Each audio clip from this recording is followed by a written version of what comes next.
welcome to another puppy vlog. And in today's video, I'm going to be sharing some of my favorite DIY at-home brain games and activities to do with your puppy and or your dog, regardless of their age. And these activities are specifically to help your puppy want to listen to you more, behave better, want to play with you more, and just make you much more exciting to them. So this is going to help with all ranges of training. So let's just jump into this video right now. I want to start off with one of my favorite activities that I guarantee you've never seen before. And that is none other than, oops, a hula hoop. And I wanted to show this to you guys because first off, Wally's never really worked with one of these. So I want to show you what it's like to work with a dog for the very first time. The reason this is so valuable and important is because first off, this is cheap. This is something that most people have or have easy access to. And there are endless opportunities and things that you can do with this hula hoop to help broaden your dog's horizons, to help build your dog's confidence,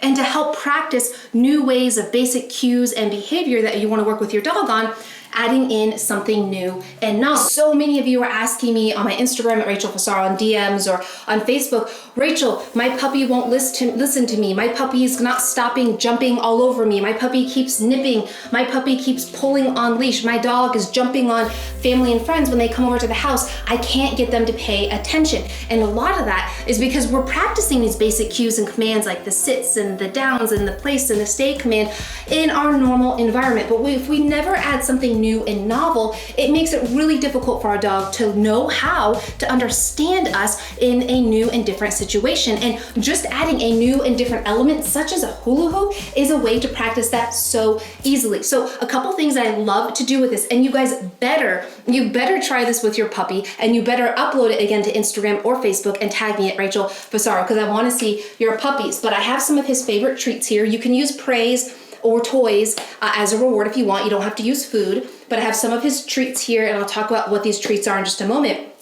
And the first thing I like to do is just have it on the ground, and if he approaches it on his own, on his own, I reward with my marker command YES, just to let him know that it's good and exciting, because some dogs will be fearful of it in the beginning. This right now, yes, good boy, this right now is a training session. I'm not asking for anything. I have no skill right now in what I'm doing. I literally laid the hula hoop on the floor, and as soon as he approached it on his own, and now he's near it, and now he's in it, I'm just rewarding with treats, play, or praise, or toys even if he was really toy motivated. But Wally is food motivated, and I'm working with him during his mealtime. Yes, I'll talk about what he eats at the end of this video. This is getting him used to being near something, touching something, smelling something that's different, and it looks a little weird to them. So I'm gonna move it over here and just wait for him to kind of approach it on his own.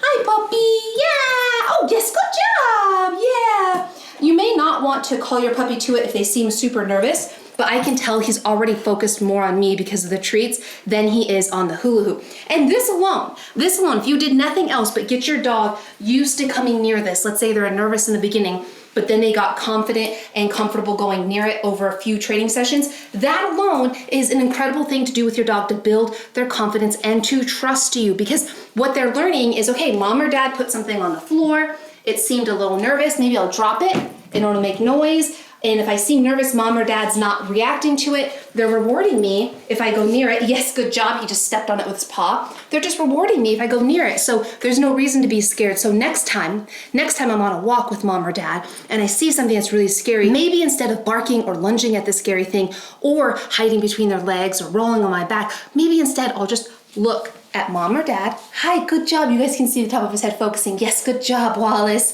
And pay attention to them instead of what's scary and look to them for guidance. That's what we want. Now, we want to get him to walk through it. Now, I want to preface that I do have videos linked below you can watch after this on proper puppy exercise versus proper adult dog exercise. You guys can go watch those later, but I want to preface that with this, a lot of you watching this I know have puppies, or maybe you're going to be getting a puppy.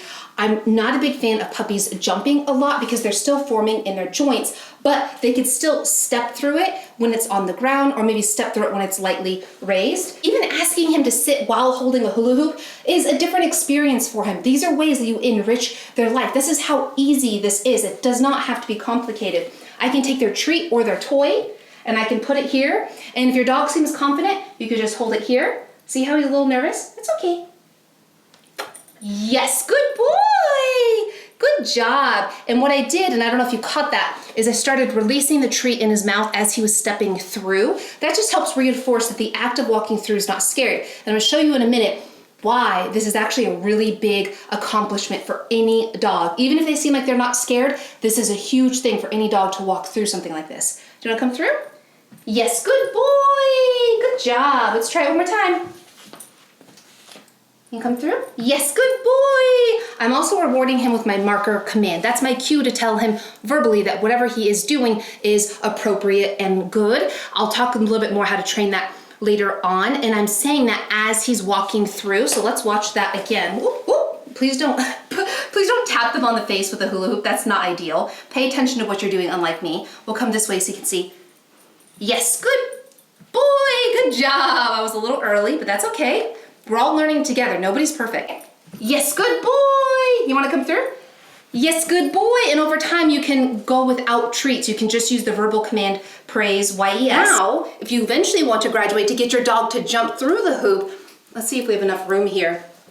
You can start raising it by like a centimeter, maybe a half an inch, quarter of an inch at a time. Again, with puppies, I'm not a big fan of them jumping up and down a lot at all. Again, until they're like 18, 24 months of age. Now, you can have them step over it. So if it's like an inch, depending how small your puppy is, an inch or two off the ground, and they're kind of just stepping over it, to me, that's fine. Not in excessive amounts. A few times as they get older is great. And we come over here. Okay, see how he went around it? No big deal. All right, so we just switched. I don't make any deal of it, but no reward. Yes, good job, Wallace. Good job. I rewarded a little late, but that's fine. Go through. Okay, we're not gonna go through, so this is a good working through.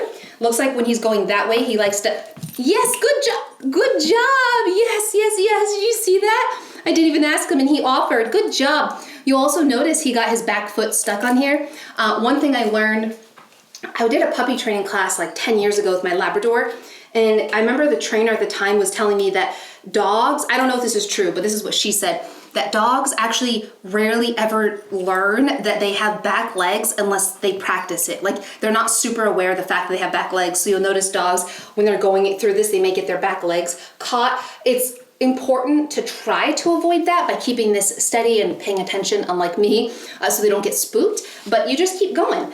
You wanna try to go through this way and see if he'll actually go through? See, he doesn't like going through that way, no big deal. That's just something for us to work on. That's what I want you guys to think about is right now I'm sitting here thinking, not that I'm frustrated that he's not going through the hoop this direction. Instead, I'm like, okay, good, something we can work on. So we're gonna come through this way, we're gonna reward it. Come on through. Good boy, yes. And then I'm just gonna bring the treat close to the entrance of the hoop. Good boy, and kind of lower through. Yes, good boy. Nice and easy, nice and easy. Good job, yeah. And this would probably be a good time to take a break so that we're ending it on a positive note. Okay, before we jump into this next activity, which I guarantee your dog will love regardless of their age, and you guarantee you have it already in your house, I wanna talk about my new merch. I don't know if you've noticed it in the video already, but I have new merch, Save All the Damn Dogs, and on the back of the shirt, I don't know if you can see it, it has my new logo, so you guys can click the link to that. It's in the description below. I'm on a mission to save all the damn dogs by inspiring, empowering pet parents to do more with their dogs so we can keep more dogs out of shelters. And while you're in my description, I do have a shop link. I just want you to know about it. Is where I have a list curated, some of my favorite things for dogs and cats even, that if you were interested in whatever it be, treats or toys or crates, etc., you can check that out there. Now, for this next activity, all you need is a dog and pretty much any cardboard box size. This is actually, as you can tell, the box that Wally's food comes in. Hello, you're eating the box. Yes, he eats Bones & Co. You guys ask that a lot. I'll talk more about that in just a moment. But I do also their social media. So if you guys go to their pages, you'll see me over there too. But what you need to do is put the box on the ground and let your dog go at it. So one thing that a lot of people don't realize is you don't need fancy toys and fancy things for your dogs. They do have some really awesome toys out there that you can purchase, so absolutely feel free to do that. But a great way to recycle your boxes is to let your dog have fun with it. I am not saying to allow your dog to eat and swallow the cardboard box. But I am saying that sometimes just putting a new box down, one every week. I know you're getting a lot of packages in the mail, but allowing your dog to put their paws inside the box, on top of the box, chew on the box a little bit, always supervised, of course. Never allow this unsupervised. Always make sure your dog is safe. But this is just what I do with my dogs. You be your dog's best advocate. But I love this because it gives your dog a new thing to put their mouth on, which is very stimulating for them. It gives your dogs new things to put their feet in, which is very tough for many dogs to do. Hi, Wally. Yes. And it gives your dog a new thing to explore with all of their senses. Their nose, their mouth, their feet, their hearing, because it sounds different. So one thing you can do is take some of their food or treats, put it in the box, have them put their head inside of the box.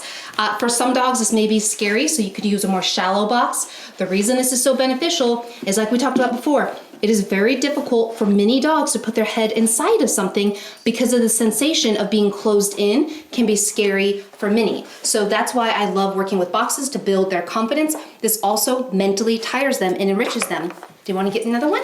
There you go. Yes, good boy. Good job. Again, if they're really scared doing this, just get a more shallow box or cut your box shorter so it's not so deep and work your way up. You want to give your dogs challenges every single day. So another thing you could do is put the box upside down and then put their treat under it and then have them go get it. Go get it. Look at him. He's like, wait, where's the treat? Where's the treat? Come on. And you're welcome to help them. You could use a smaller box if that's easier. Maybe a bigger box would be easier for a bigger dog. There he goes. And this could take him 20 minutes to figure out. Of course, we're always supervising, but it's really important, in my opinion, to give my dogs a challenge every single day that they need to overcome. Maybe it's a brain game. Maybe it's some just basic obedience that we're overcoming. Maybe it's walking on a leash without barking. And I'm gonna let him smell it. Use that nose. Oh, okay. Well, there you go. There you go. So I gave him a win. Yes, good job. You wanna try it again? You could even put the treats in it when they're on its side like that. Again, it can be kind of scary. Another thing, if you have a big enough box or a small enough puppy, you can actually cut out the other end of the box and make a little tunnel for them to crawl through. That would be an excellent way to build their confidence. Again, we never force them. I just like to give them the opportunity to eventually do it. If we had a big enough box, I would definitely do that for Wally. I'm gonna try putting more treats under it. You can even use toys. It doesn't always have to be treats. You can put their meal under it during mealtime on a food bowl. And again, this cost me absolutely nothing. I'm just using an old box before I recycle it. Hi, buddy. You can go get it. Look at that. See? I love that it's not easy for him because that means he's thinking. And that means he's getting enriched and mentally stimulated, which is so important. A mentally stimulated dog is imperative for a happy dog. Look at him sniff. You know there's a treat under there. Yeah, good job, Wallace. You could do it. Oh, now I eventually want to make sure that he wins because I want him to be confident after this. I don't want him to feel like he failed. So I'm opening it a little bit so he could sniff it.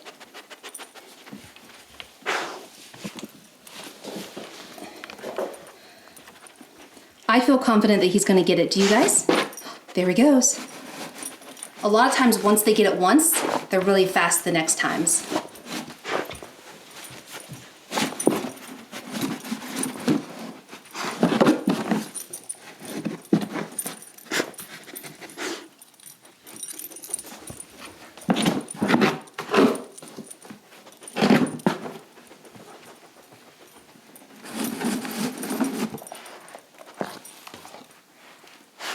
Did you get it?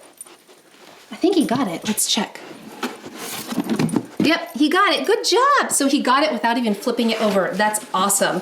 Good job, Wallace. You could even, if you have a dog small enough or a box big enough, get your dog to step on top of it or put the paw on it. So I'm just holding my hand here with a treat under it to see if he'll offer his paw.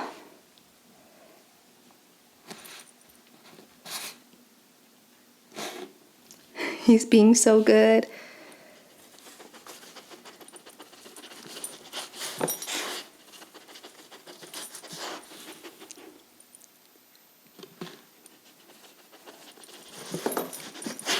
And don't worry if this takes your dog a while. It's okay, he's thinking. He's beautifully thinking.